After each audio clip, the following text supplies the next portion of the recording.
Hi friends, 5ই December ছিল আমার এক দাদার জন্মদিন। হঠাৎ করেই বৌদি আর আমি মিলে প্ল্যান করলাম যে ছোটখাটো একটা সেলিব্রেট করা যাক। যেমন কথা তেমন কাজ, চলে গেলাম কেক কিনতে। কেক কেনা হয়েও গেল। কেকের দোকানে ভিডিও করতে ভুলে গেছি, খুবই দুঃখিত। কেকটা কিনে চলে গেলাম ফুলের দোকানে কিছু ফুল কেনার জন্য। এখন চলে এলাম দাদার দোকানে পকোড়া কিনতে।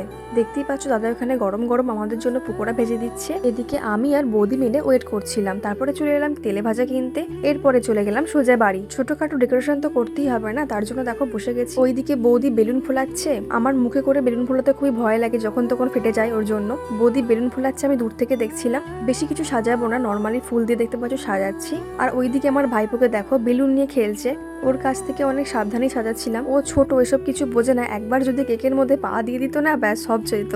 বৌদি ওকে ধরলো, তারপর আমি সবকিছু রেডি করছিলাম। তোমরা তো দেখতেই পাচ্ছ একদম সিম্পল করছিলাম। কটা চকলেট লজেন্স এনেছিলাম, সেটা একটু সাজিয়ে দিলাম ভালো করে। তো দেখতেই পাচ্ছ তোমরা, বেশি কিছু করা হয়নি, নর্মালি সাজানো হয়েছে। এদিকে দেখো আমার দাদা আজকের বার্থডে বয় ঘরেতে বসে ফোন ঘাঁটছিল। হঠাৎ করে ঘরে ঢুকে পড়েছে, দাদা ভয়ই পেয়ে গেছিল। তোমাদের মধ্যে বর্ষা আর সিফরিন আমার ভিডিওতে নাম নিতে বলেছে, তোমার নামগুলো নিয়ে নিলাম। এবারে দেখতে পাচ্ছ দাদা কেক কাটতে বসে গেছে। সবই ঠিকঠাক হলো, কিন্তু কেকের উপর নাম লিখতেই ভুলে গেছি। এবারে দেখতে পাচ্ছ দাদাকে কেক খাইয়ে দিচ্ছে, আমিও খেলাম, ভাইপোকেও খাইয়ে দিলাম। এরপর দাদা কেক কেটে মাকেও দিয়ে দিল, মাও খেলো। যাই হোক, আজকে ভিডিওটা তোমাদের কিরকম লাগলো প্লিজ কমেন্টে জানিও। আর প্লিজ সাবস্ক্রাইব করে পাশে দিকে আজকের মতন।